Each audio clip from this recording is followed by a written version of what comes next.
आयरीयाणं नमो वज्रायाणं नमो लोय सव्यसाहुणं वन्दितु सर्वसिद्धे ध्रुवमचलमणोवमं गतिं पत्ते मोक्षामि समय पाहुड मिणमो सुध केवली भणिदम् नमः समय साराय स्वानुभूत्या चकासते चित्स्वभावाय भावाय सर्वभावान्तरक्षिदे निज स्वरूप को परमरस जामे भरो अपार वंदो परमानंदमय समय सार अभिकार।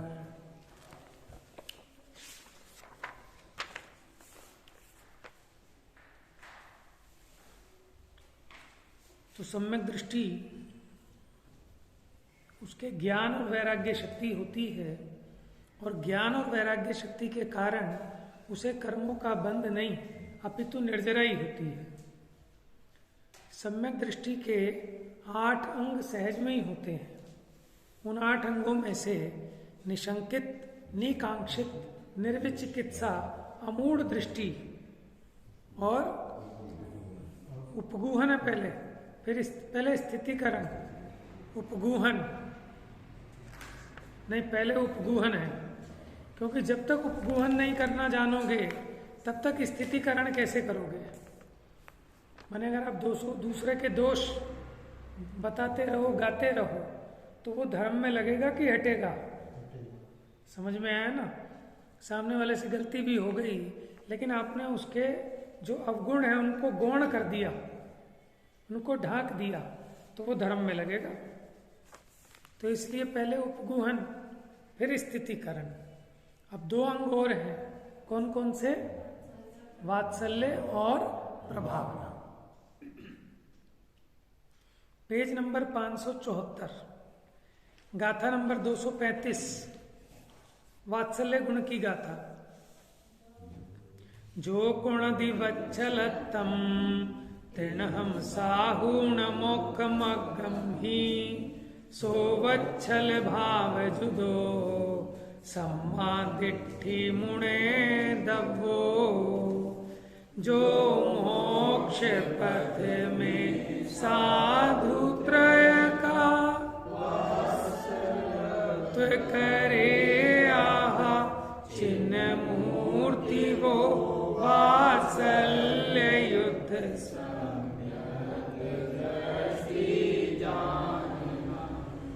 कह रहे हैं जो मोक्ष पथ में साधु त्रय का वत्सलत्व करे आह,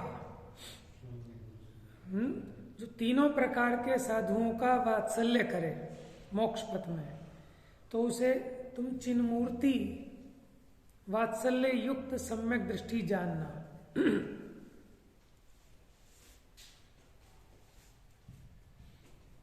देखो ये जो त्रय साधु है उसके 2 अर्थ हैं। साधु माने जो साधना करे, माने जो साधक हैं। तो साधक कैसे हैं? मोक्ष मार्ग में स्थित साधक कैसे होंगे? कि जो मोक्ष का साधन करते हैं वही तो मोक्ष मार्ग कहलाते हैं, मोक्ष मार्गी, मोक्ष मार्ग के साधक। यानी जो सम्यक दर्शन, सम्यक ज्ञान, सम्यक चारित्र, ये 3 इनके साधक, ठीक है। और इनके जो साधन हैं उनके प्रति, और व्यवहार से देखें तो 3 प्रकार के साधु यानी आचार्य, उपाध्याय और साधु, इनके प्रति वात्सल्य करता है, वह वात्सल्य भाव से युक्त सम्यक दृष्टि जानना चाहिए। वात्सल्य का मतलब है कि निष्काम प्रेम, ठीक है ना, उसके प्रति अनुराग। जैसा वह ना धर्मी सोगो बच्च प्रीति सम, तो धर्मी से कैसी प्रीति होती है उसको कि जैसे गाय को बछड़े से होती है। वहां माता को पुत्र से होती है ऐसा नहीं कहा, क्योंकि माता को तो अपेक्षा रहती है पुत्र से, लेकिन गाय को अपने बछड़े से अपेक्षा नहीं रहती, वो उसे निस्वार्थ निष्काम भाव से उसका पालन करती है और उससे कोई उम्मीद नहीं करती, पाल पोस के छोड़ देती है जा। तो क्योंकि सम्यक दृष्टि को समझ में आया कि सच्चा सुख तो मोक्ष दशा में ही है, इसलिए साधना करने लायक, प्राप्त करने लायक सम्यक दर्शन ज्ञान चारित्र ही है। और उसके जो साधन हैं, साधक हैं, ऐसे आचार्य उपाध्याय साधु व्यवहार से वो ही वात्सल्य करने लायक है। इसलिए उसके सहज में उनके प्रति जो आकर्षण है, जो बहुमान है, ठीक है ना, वही उसका वात्सल्य का कारण है। देखिए पेज नंबर 575 टीका।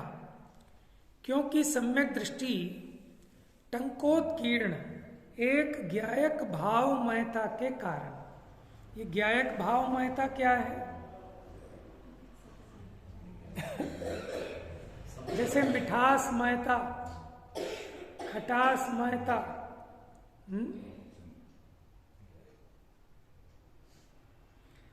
ज्ञायक भावमयता माने उस रूप हो जाना, वैसे ही अपने को जानना, मानना और उसी प्रकार का आचरण करना।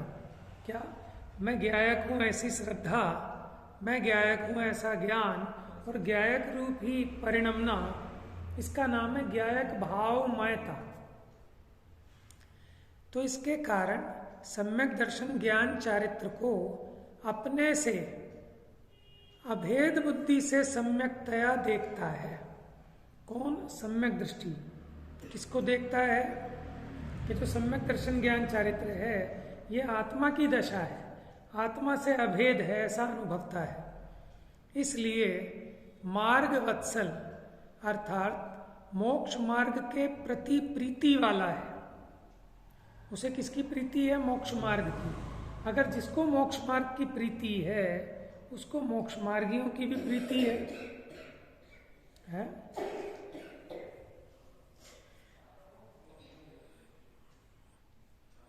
जिसे आचार्य देव ने कहीं एक उदाहरण दिया कि कोई व्यक्ति है और उसकी पत्नी कहीं मीलों दूर रहती है, लेकिन वहां से अगर कोई व्यक्ति आता है तो उसका सम्मान करता है। क्यों? उसका बहुमान करता है। क्यों? कि उसे अपनी पत्नी से अनुराग है, इसलिए उसके गांव से जो आया उसका भी सम्मान, आदर, अनुराग करता है। इसलिए जिसको मोक्ष मार्ग की प्रीति है, उस मोक्ष मार्ग में जो रहते हैं ऐसे साधकों के प्रति और मोक्ष मार्ग के जो बाहरी साधन हैं उनके प्रति भी उसे वात्सल्य होता है। इसलिए उसे मार्ग की अनुपलब्धि से होने वाला बंध नहीं है, किंतु निर्जरई है, क्योंकि उसको मोक्ष मार्ग के प्रति प्रीति है। तो उसको मोक्ष मार्ग प्रकट हुआ है कि नहीं हुआ है? बताओ, सम्यक दृष्टि को मोक्ष मार्ग प्रकट हुआ कि नहीं हुआ? ठीक है, प्रकट तो हुआ है, लेकिन अभी पूर्णता नहीं हुई। क्योंकि अगर अभी इसको मोक्ष मार्ग मानोगे, रत्नत्रय मानोगे, तो रत्नत्रय तो मोक्ष का कारण है, तो मोक्ष हो जाना चाहिए। सम्यक दर्शन ज्ञान चारित्राणी मोक्ष मार्ग, ये मोक्ष का मार्ग है। तो जिसको मार्ग पे चल दिया तो उसको मोक्ष हो जाना चाहिए। रत्नत्रय को मुक्ति का कारण कहा, तो अगर इसके रत्नत्रय है तो इसको मुक्ति हो जानी चाहिए, क्यों नहीं हो रही? तो वो कहते हैं रत्नत्रय की पूर्णता वो मुक्ति का साक्षात कारण है, ये परंपरा कारण है। और वो मुक्ति, रत्नत्रय की पूर्णता कहाँ होती है? 14वें गुण स्थान के अंतिम समय में। समझ में आया? वो जो मोक्ष मार्ग की पूर्णता हुई वो साक्षात मोक्ष का कारण है। अनुराग और वात्सल्य में क्या? देखो, अनुराग माने उसके प्रति प्रीति, हाँ, वात्सल्य मैंने भी वही उसके प्रति जो प्रीति है। लेकिन वात्सल्य शब्द इस सेंस में दिया जाता है कि धार्मिक उसके संबंध में, माने हमें उससे कोई कामना नहीं है, वैसे कोई अनुराग नहीं है, लेकिन हम भी उसी मार्ग के पथिक हैं और आप भी उसी मार्ग के पथिक हैं, तो सहज में जो एक अनुराग होता है वो वात्सल्य है।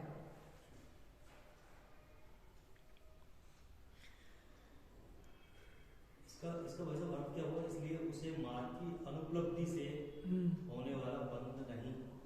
देखो, मिथ्या दृष्टि को, अज्ञानी को मार्ग की उपलब्धि नहीं है, माने मोक्ष मार्ग उसको खबर ही नहीं है, उसकी श्रद्धा ही नहीं है, उसकी प्रीति नहीं है। ठीक है, इसको इसलिए उसको नाना प्रकार के मार्गों की प्रीति है कि पैसा कमा लें, कि मकान बना लें, ठीक है ना, कि नौकरी पा लें। ऐसे जो जो मार्ग दिखते हैं उनकी तो श्रद्धा है, उनकी तो प्रीति है, लेकिन ये जो मोक्ष मार्ग है इसकी प्रीति नहीं है। तो अज्ञानी को ये सम्यक मोक्ष मार्ग की प्रीति नहीं है, इसलिए उसको जो बंध होता है वो वाला बंध इसको नहीं होता। इसको तो मोक्ष मार्ग उपलब्ध है, इसलिए मोक्ष मार्ग उपलब्ध नहीं है जिनको, उनको जो बंध होता है वो वाला बंध इसको नहीं होता। परंतु कर्म रस देकर खिर जाते हैं, इसलिए निर्जरई होती है। माने वो कर्म उदय में आया, उसका जो भी उदय था, प्रकृति, प्रदेश, स्थिति, अनुभाग उदय पूरा हुआ, और वो नवीन कर्म माने नवीन नहीं बनता, वो वाला कर्म नष्ट हो जाता है, इसलिए निर्जरई होती है। तात्पर्य वृत्ति टीका देखिए। जो कर्ता मोक्ष मार्ग में स्थित रहकर वत्सलत्व रूप भक्ति करता है, वत्सलत्व रूप भक्ति, भक्ति माने अनुराग, उसका बहुमान, किसकी भक्ति करता है? अपने सम्यक दर्शन, सम्यक ज्ञान, सम्यक चारित्र, तीनों की भक्ति करता है। देखो वो है ना, दर्शन, ज्ञान, चारित्र, चार प्रकार की विनय है। दर्शन विनय, ज्ञान विनय, चारित्र विनय, और चौथी है उपचार विनय। ठीक है, दर्शन, ज्ञान, चारित्र की विनय क्या कि अपने श्रद्धान, ज्ञान, आचरण, इसका बहुमान रखना, इसको बढ़ाना, वृद्धिंगत करना, इसके प्रति अनादर नहीं करना, अपने इन गुणों का विकास करना। ये हो गई दर्शन विनय, ज्ञान विनय और चारित्र विनय।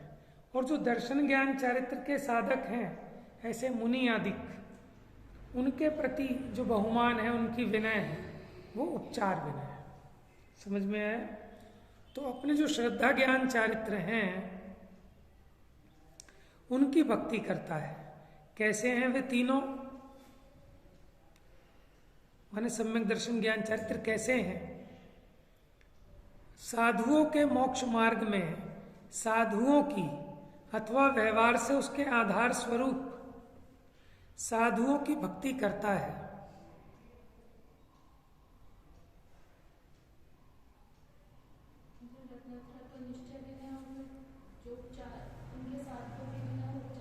हाँ, मैंने अपने श्रद्धा, ज्ञान, चारित्र का विकास करना, उसको बनाए रखना, ये तो निश्चय विनय है।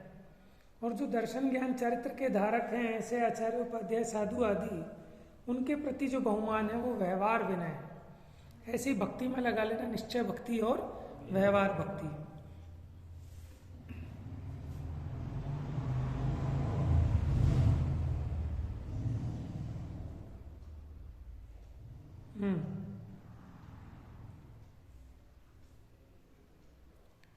कैसे हैं? माने अपने सम्यक दर्शन, सम्यक ज्ञान, सम्यक चारित्र, तीनों की भक्ति करता है।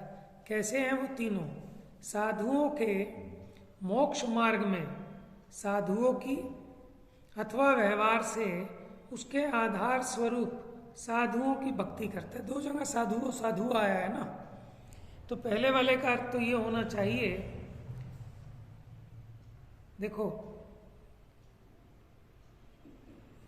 साधन, साधु, साधक। साधु कौन है? कि जो साधक हैं, जो मोक्ष मार्ग के साधक हैं। और मोक्ष मार्ग का साधन क्या है? सम्यक दर्शन, ज्ञान, चारित्र। समझ में आया? तो जो असलियत में जो इन सम्यक दर्शन की आराधना करता है, सम्यक ज्ञान की आराधना करता है, सम्यक चारित्र की आराधना करता है, वो तो निश्चय से उसका वात्सल्य है। और व्यवहार से उसके आधार स्वरूप साधुओं की भक्ति करता है व्यवहार से। वह वात्सल्य युक्त सम्यक दृष्टि मानना जानना चाहिए।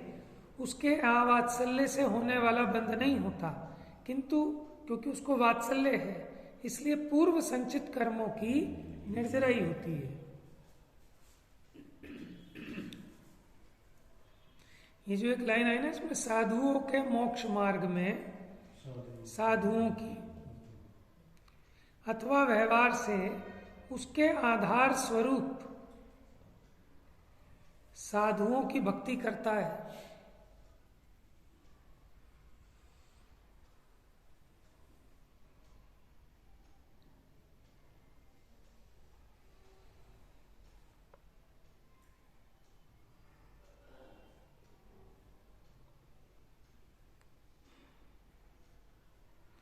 तो मुझे इसका भाव तो यही भाषित होता है कि पहले में वो कहना चाहते हैं कि जो रत्नत्रय है उसकी आराधना, और व्यवहार से उस रत्नत्रय के धारक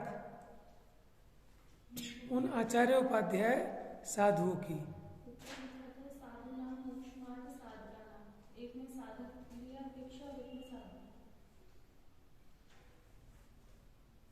वही कह रहा हूं। चलो, प्रभावना गुण। अब प्रभावना किसे कहते हैं? प्र माने प्रकृष्ट पने, जो भावना है उत्तम भावना, उसका नाम प्रभावना है। और छेड़ाला में क्या कहा प्रभावना के लिए? जिन धर्म दीपावे, माने जिन धर्म की प्रसिद्धि करना, प्रत्येक के हृदय में बात बैठ जाए कि भैया धर्म है तो ये है। तो कैसे होती है प्रभावना? अपने आचरण से, अपने व्यवहार से, अपने खान पान से, पूजा पाठ से, तपस्या से। श्रावकाचार में लिखते हैं कि 3 लोक के नाथ की ऐसी पूजा करे कि देखने वाले का चित्त भी ऐसा आकर्षित हो जाए है, ऐसी सुंदर पूजा मैं भी करूँगा। समझ में? तप करे तो ऐसा करे कि देखने वालों के रोंगटे खड़े हो जाएं कि भाई ये है असली धर्म, ये है तपस्या। तो उससे क्या होती है? जिनमत की प्रभावना होती है। समझ में आया ना?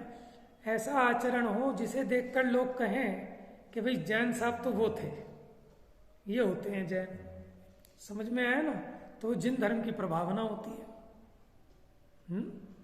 हमें अच्छा लगता है ना, हमारे सामने आके कोई कहे कि साहब वो जैन साहब थे और उन्होंने ऐसा बहुत बढ़िया काम किया, हम कितने खुश होते हैं, चाहे हमने एक अच्छा काम ना किया हो।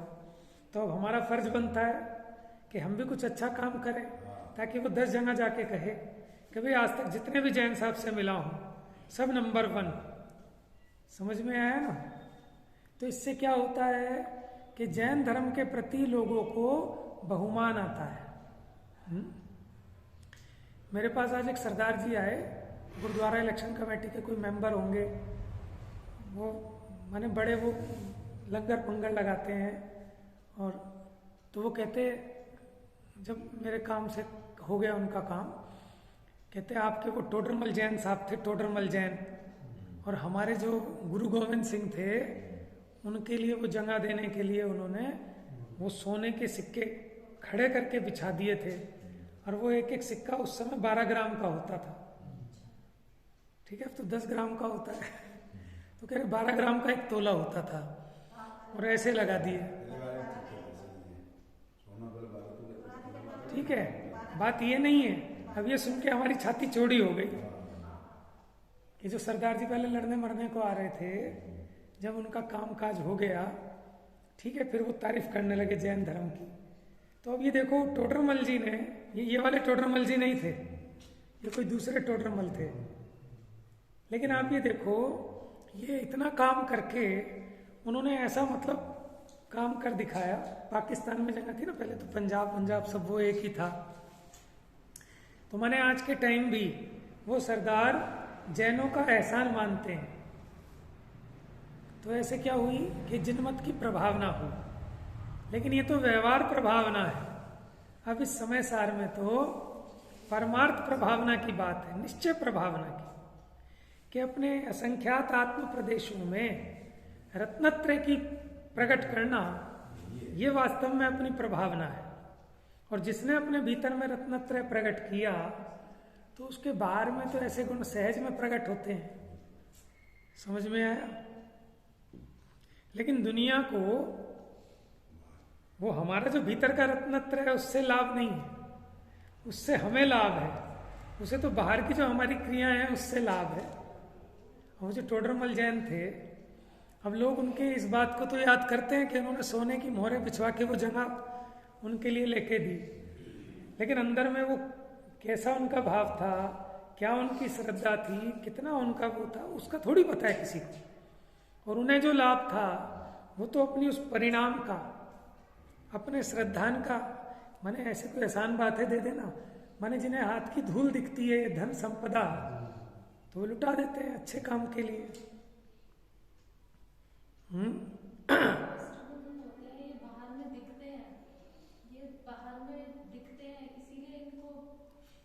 देखो, सम्यक दृष्टि का जो चिन्ह है वो क्या है? प्रशम, संवेग, आस्तिक्य और अनुकंपा। ठीक है, क्योंकि यही आपको दिखेंगे बाहर में, और इसी से आप अंदाजा लगा सकते हो। आचार्यों ने कहा कि जिसके प्रशम भाव, जो सम्यक दृष्टि हो गया, उसके गारंटी से कसायों की उपशांतता होती है, वो है प्रशम भाव। संवेग, धर्म और धर्म के फल में उत्साह होता है, ये संवेग। आस्तिक्य माने भगवान ने जो तत्व बताया, वस्तु का स्वरूप बताया, उसमें उसकी अडिग श्रद्धा होती है, यह आस्तिक्य। और प्राणी मात्र के प्रति उसे दया होती है, यह है अनुकंपा। तो ये चिन्ह उसके बाहर में गारंटी से होते ही होते हैं। ऐसी सम्यक दृष्टि के ये जो 8 अंग हैं, अब समय सार में तो भीतर की तरफ से बता रहे हैं, लेकिन भीतर होने पर बाहर में वो व्यक्त भी होते हैं। समझ में है ना? उसका निशंकित पना, निकांक्षित पना उसकी चर्या में दिखता भी है, जिसको हम सम्यक्त्वाचरण कहते हैं, और इससे जिनमत की प्रभावना होती है। ठीक है, चलिए प्रभावना गुण पढ़ते हैं। विज्जारह मारूढ़ो मनोरह पहे शुभमई जो चेदा सो जिणनाण पहावी सम्मा दिट्ठी मुणे दब्बो चिन्ह मूर्ति मन रथ पंथ में विद्यारथारूढ़ जिन राज ज्ञान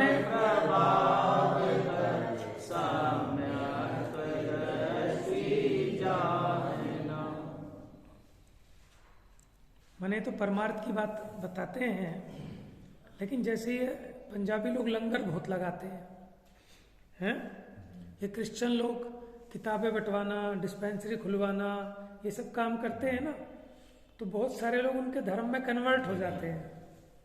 समझ में आया कि आदमी को क्या चीज चाहिए?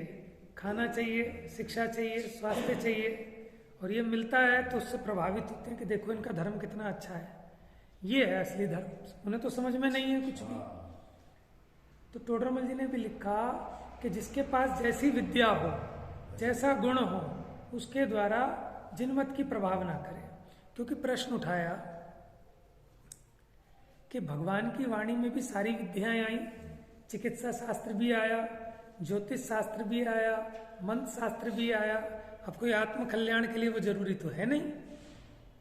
ठीक है, तो वो कहते हैं कि भैया ठीक है, वो जरूरी नहीं है, लेकिन जिसके उसका सहज में अभ्यास बने तो उसके माध्यम से जिन धर्म की प्रभावना करे। क्योंकि अनेक लोग, माने कोई भयंकर रोगी था, उसका कहीं रोग नहीं मिट रहा था, और आपने उसका इलाज कर दिया, रोग मिटा दिया। समझ में आया? तो आपका और आपके धर्म का कायल हो जाएगा। तो ऐसे अन्यमति बहुत सारे लोग इन चमत्कार आदि के द्वारा माने प्रभावित हुए बिना नहीं रहते, और फिर धीरे धीरे लगते हैं तो सच्चा मार्ग भी प्राप्त कर लेते हैं। आपको पता हो, पहले जैन लोग सबसे ज्यादा स्कूल मिलते थे, जो जैनियों के मिलते थे। आज भी आप देख लो सदर वगैरह पुरानी दिल्ली में जैनों के बहुत स्कूल हैं, और जैनों के औषधालय, जैनियों की प्याऊ, जैनियों की भोजनशाला आज भी बहुत मिलेगी आपको। समझ में आया?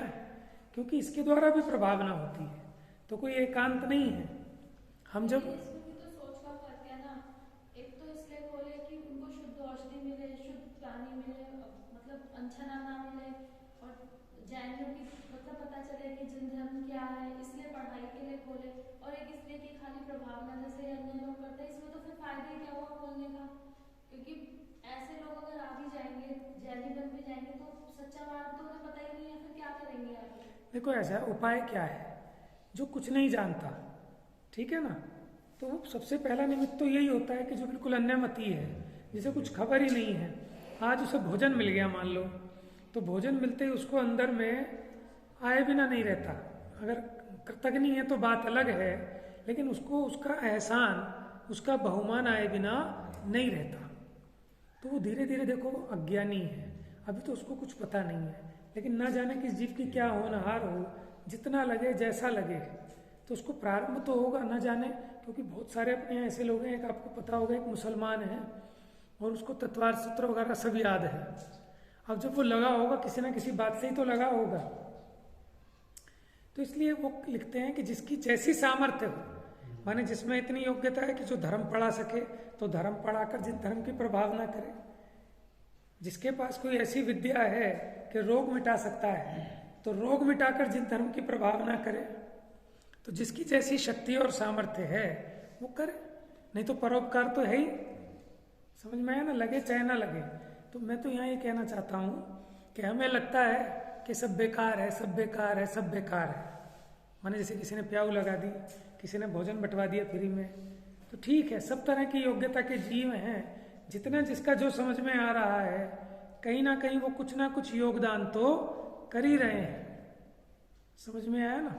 अभी भी चाहे कितने ही दुष्ट हो जाए जैनियों में, लेकिन फिर भी लोग ये समझते जो जैन संप्रदाय के लोग हैं ये थोड़े शांत स्वभावी होते हैं और बहुत बड़े दानी होते हैं, ठीक है ना, समझदार होते हैं, पढ़े लिखे होते हैं। आज भी ये छवि है, भले ही सबसे बड़े माने जितने आजकल इनकम टैक्स की रेडें हो रही हैं, ये तो अभी की हैं, ये तो अभी की हो रही हैं, इसकी छोड़ो आप, ठीक है। उसके पहले भी जो मैंने देखे जो गड़बड़ धंधा करते हैं ज़्यादा, क्योंकि मैं कुछ टाइम सेल्स टैक्स में भी रहा, तो हमारे पास ऐसे ऐसे केस आए जो ढूंढने पे भी नहीं मिले, और वो जैन लोग थे। माने जितना बड़ा घपला, जैसे हर्षद मेहता, चंद्रा स्वामी, ऐसे ही है, क्योंकि दिमाग तो बहुत है, बनिया बुद्धि है, और जो धर्म से नहीं जुड़े, ठीक है ना, और गलत लाइन में पड़ गए, तो अब यही काम होंगे, बड़े बड़े घोटाले। समझ में आया।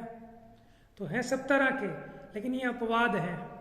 फिर भी जैन समाज की एक ऐसी छवि है, ये बहुत शांत किस्म के लोग हैं, किसी से लड़ते झगड़ते नहीं, ठीक है ना, बहुत परोपकार बुद्धि वाले होते हैं, बड़े दया वाले होते हैं, ऐसी छवि है। और इससे हर व्यक्ति प्रभावित हुए बिना नहीं रहता, हर व्यक्ति जानना चाहता है। माने आप किसी भी नए बंदे से मिलो तो वो जानना चाहता है कि ये जैन धर्म है क्या। मेरे से राहुल गांधी मिला तो वो बैठा मेरे पास और मेरे से पूछता है कि जैन धर्म का मूल शिक्षा क्या है। तो मैंने कहा आप तो वो पंडित जी है हमारे बनाडा जी, वो उनसे ट्यूशन लेता था राहुल गांधी। नहीं, उन्होंने भी पढ़ाया और बनाडा जी भी जाते थे, बनाडा जी भी जाते थे। तो आप ये सोचो वो बंदा क्यों जानना चाह रहा है। कहीं ना कहीं हर किसी को लग रहा है ना कि जैन धर्म कुछ भी है गजब की चीज कोई, ठीक है। और कोई अप्रभावना भी कर सकता है। अप्रभावना कैसे कर सकता है कि माने जैन आदमी भी ऐसा कोई घटिया व्यवहार करे किसी के साथ, तो उसको क्या रियलाइज होगा, अरे जैनी ये तो बहुत गंदे लोग होते हैं भैया, एक बार मेरा पाला पड़ा था, मेरे पैसे ले लिए, आज तक नहीं दिए। समझ में आया। तो एक हमारे छोटे से काम से माने हमारा जैन धर्म, हमारे तीर्थंकर, उनकी क्या महिमा और गरिमा रहती है। माने बचपन में आपने स्टोरी पढ़ी होगी 3री 4थी क्लास में ईश्वरचंद विद्यासागर की, कि वो ट्रेन आई, रेलवे स्टेशन पर कोई अंग्रेज लेडी या व्यक्ति उतरा और किसी ने उसको ठग लिया या उसका कुछ, हाँ तो वो कुली कोई था नहीं, हाँ वो इसी को वो टहलते थे वहाँ पे, हाँ ईश्वरचंद विद्यासागर, सवाल नहीं चल रही है, हाँ उनकी घर पहुंचे सवाल लेके। अच्छा तो ऐसे बहुत सारे किस्से होंगे।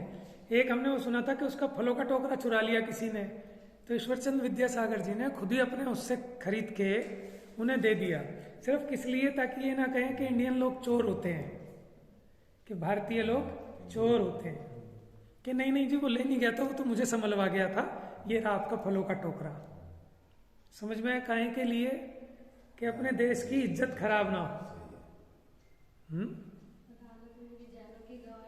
हाँ, आप ये सोचो ना, माने हमें तो ये समझ में आता है, आज भी ऐसी इमेज है कि किसी को पता चले जैन है तो अलग ही एक इमेज बनती है कि शरीफ होगा, बढ़िया होगा, छल कपट वाला नहीं होगा। और इसी की जगह कोई ऐसा नाम हो, सिंग विंग वाले जो होते हैं या और दूसरे होते हैं ऐसे अटपटे, तो आदमी की इमेज अलग ही चली जाती है कि कैसा होगा।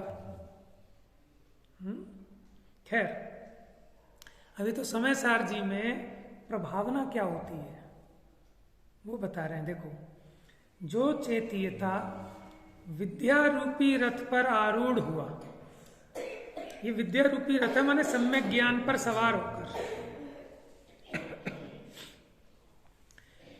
मन रूपी रथ के पथ में, मन रूपी मन माने ज्ञान भी होता है, ज्ञान रूपी रथ के पथ में माने उसके रास्ते में, मार्ग में भ्रमण करता है, वह जिनेंद्र भगवान के ज्ञान की प्रभावना करने वाला सम्यक दृष्टि जानना चाहिए। देखो, इसी को देखकर सुनकर हम क्या करते हैं कि रथ पे सवार करके प्रभु जी को, प्रभु रथ पे हुए सवार, समझ में आया? प्रभु को रथ पे सवार किया। यहाँ कह रहे हैं कि अपने ज्ञायक भाव को रथ पे सवार करना है, और वो रथ कैसा है कि सम्यक ज्ञान का रथ है, और कहाँ चलाना है? मोक्ष मार्ग पर, तो प्रभावना होगी।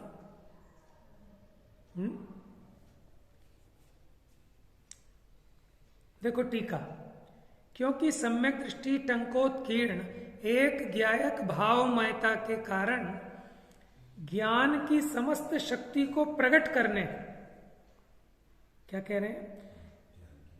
ज्ञायक भाव है तो जो उसके अपने ज्ञान की शक्ति है, उस समस्त ज्ञान की शक्ति को प्रकट करने, इसी का नाम तो प्रभावना है, फैलाना, बांटना, बढ़ाना, उसका प्रभाव प्रकट करना। तो ज्ञान की समस्त शक्ति को प्रकट करने, विकसित करने, फैलाने के द्वारा प्रभाव उत्पन्न करता है। देखो, हम जब किसी से प्रभावित होते हैं ना, तो हमें उसी का भूत सवार हो जाता है। हर एक व्यक्ति प्रभावित हो जाता है ना किसी से। माने आपने किसी का भाषण सुना और वो प्रभावित हो गए, वो जरा जरा से बच्चे क्रांतिकारी बन गए, वो भगत सिंह बन गया, वो सुखदेव बन गया, वो राजगुरु बन गया, और फांसी पे चढ़ने तैयार हैं हंसते हंसते। क्यों? क्योंकि वो प्रभावित थे। किससे प्रभावित थे? कि जो भी उनके गुरु होंगे, जिनसे वो लगे, उनसे प्रभावित थे, उनके प्रभाव में थे। तो ऐसे ही जो सम्यक दृष्टि टंकोत्कीर्ण एक ज्ञायक भावमयता के कारण ज्ञान की समस्त शक्ति को प्रकट करने, विकसित करने, फैलाने के द्वारा प्रभाव उत्पन्न करता है, इसलिए प्रभावना करने वाला है।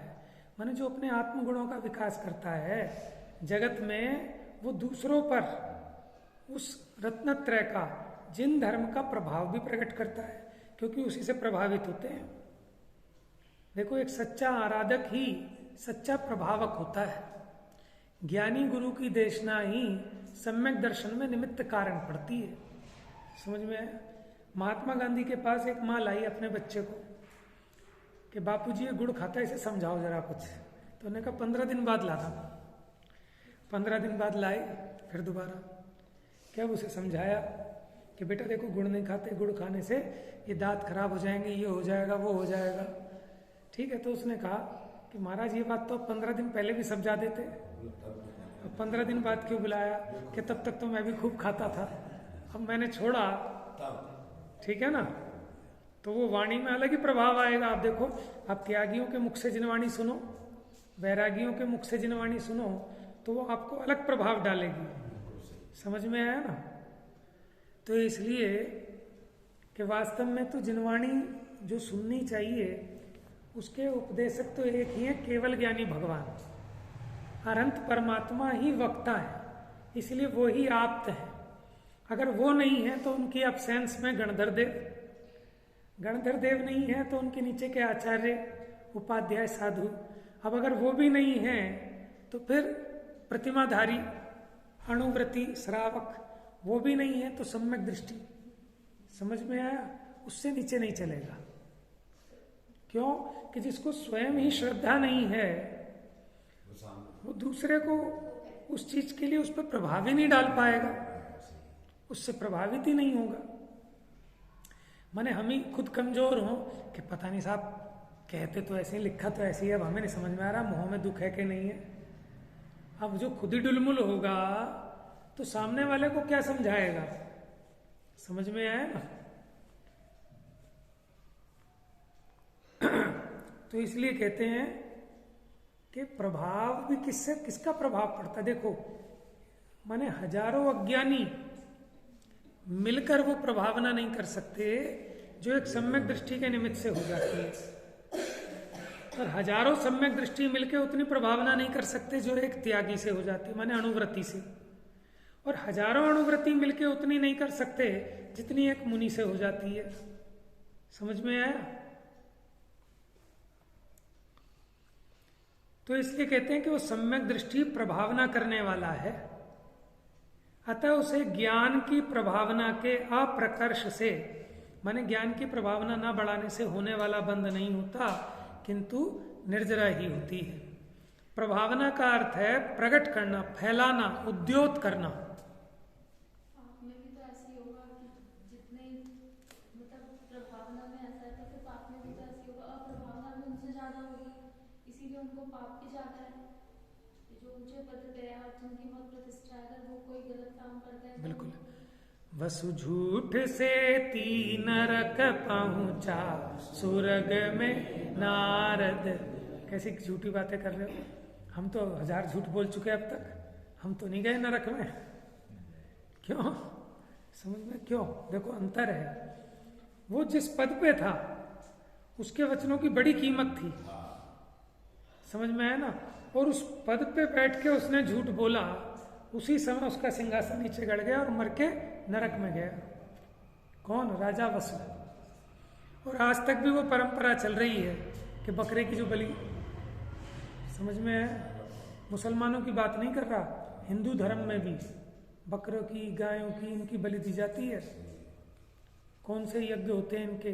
अश्वमेध यज्ञ और उस तरह के। एक बार करौली को हर साल उधर राजा गए में क्या नियम हुआ तो हर साल ही करते हैं।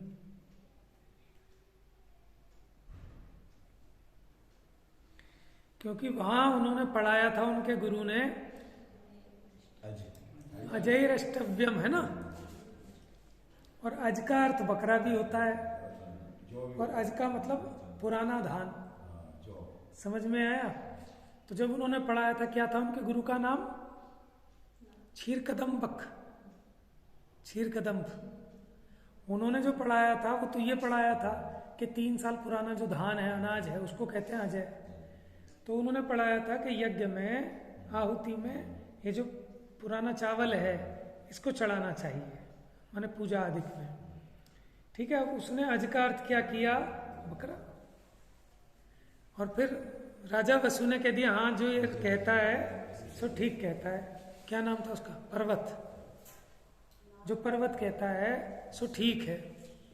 तो वो कहाँ गया कि पर्वत भी नरक में गया, वसु भी नरक में गया, और नारद वो स्वर्ग में गया, क्योंकि वो तो सच का पक्ष ले रहा था। तो इसलिए जो जितने ऊंचे पद पे बैठा है ना, उसकी वाणी का मोल ज्यादा है।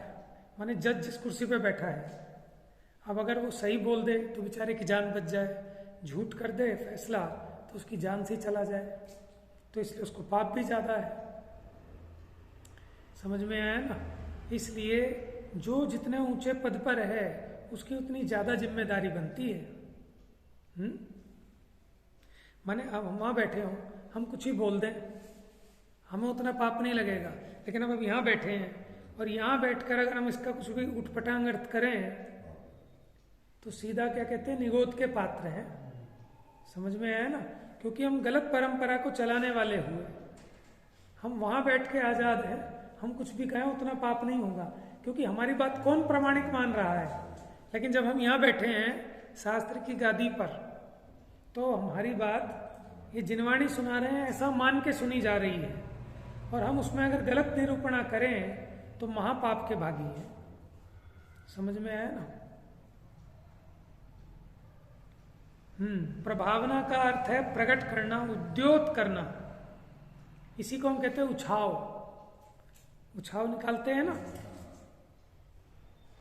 इसलिए जो अपने ज्ञान को निरंतर अभ्यास के द्वारा प्रकट करता है, माने ज्ञानाभ्यास करे मन माही, ताकि मोह खाली पढ़ने वाला ही नहीं, मन में निरंतर जो ज्ञान का अभिक्षण उपयोग भावना चलती है, भेद विज्ञान चलता है, उसके मोह टिक नहीं सकता। तो जो अपने उस ज्ञान को निरंतर अभ्यास के द्वारा प्रकट करता है, बढ़ाता है, उसके प्रभावना अंग होता है। उसे अप्रभावना कृत कर्म बंद नहीं होता, किंतु कर्म रस देकर खिर जाता है, इसलिए उसके निर्जरई है। इस गाथा में निश्चय प्रभावना का स्वरूप कहा है। जैसे जिन बिंब को रथारूढ़ करके नगर वन इत्यादि में फिराकर व्यवहार प्रभावना की जाती है। समझ में आया? माने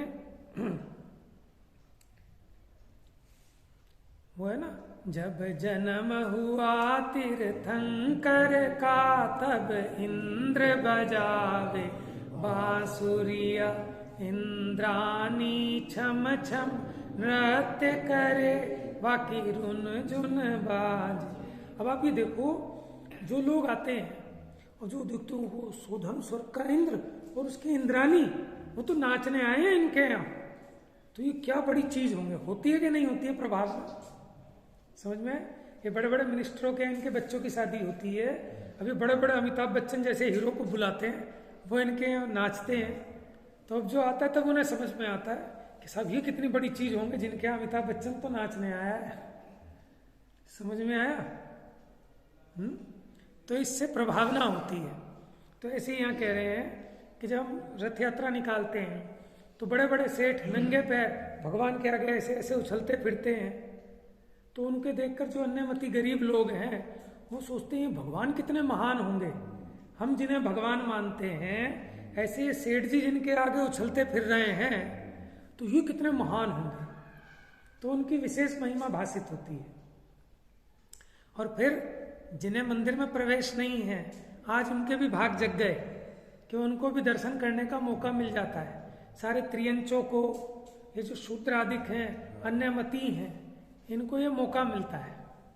नहीं तो मंदिर में तो कौन घुसने दे रहा है। समझ में आया ना? तो जैसे जिन बिंब को रथारूढ़ करके नगरवन इत्यादि में फिराकर व्यवहार प्रभावना की जाती है, इसी प्रकार जो विद्या रूपी माने सम्यक ज्ञान रूपी रथ में आत्मा को विराजमान करके, अब कैसे कैसे विराजमान करोगे? सम्यक ज्ञान का रथ बनाओगे कैसे, बताओ? कैसे बनाओगे ज्ञान का रथ? फिर उसमें आत्मा को कैसे बिठाओगे? तो बड़ा मुश्किल काम है। ये अलंकारिक शैली समझना। समझ में आया? इसका मतलब ये है कि अपनी आत्मा में सम्यक ज्ञान प्रकट करना और उस सम्यक ज्ञान की आराधना करना, विशेष आराधना करना। समझ में आया?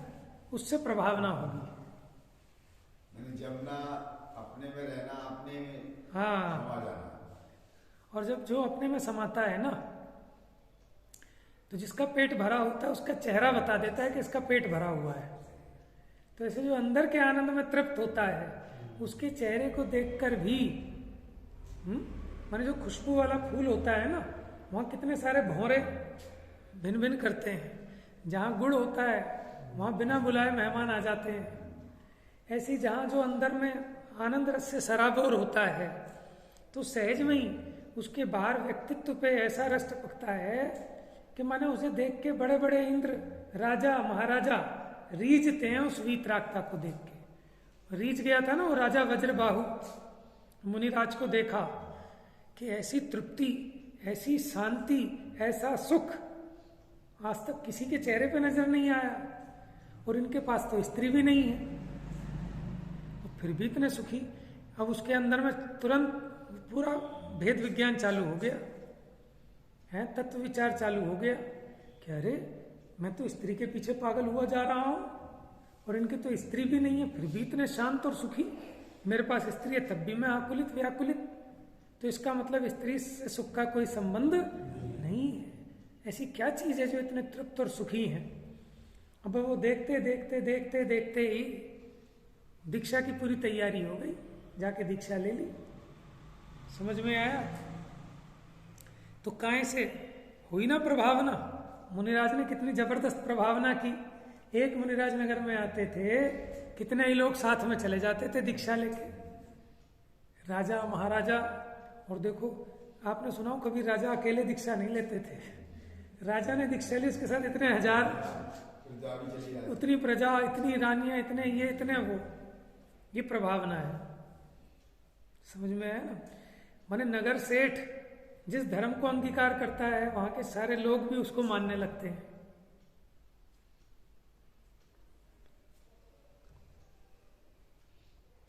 तो इसी प्रकार जो विद्या रूपी रथ में आत्मा को विराजमान करके, मन का मतलब यह ज्ञान रूपी मार्ग में भ्रमण करता है, वह ज्ञान की प्रभावना युक्त सम्यक दृष्टि है।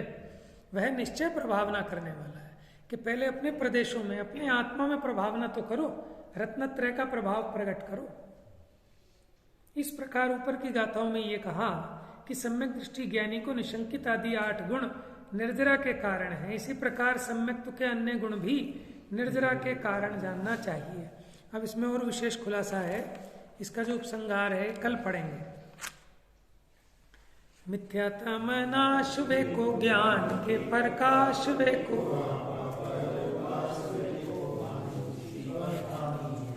छहु द्रव्य जान वे को बंद विधि,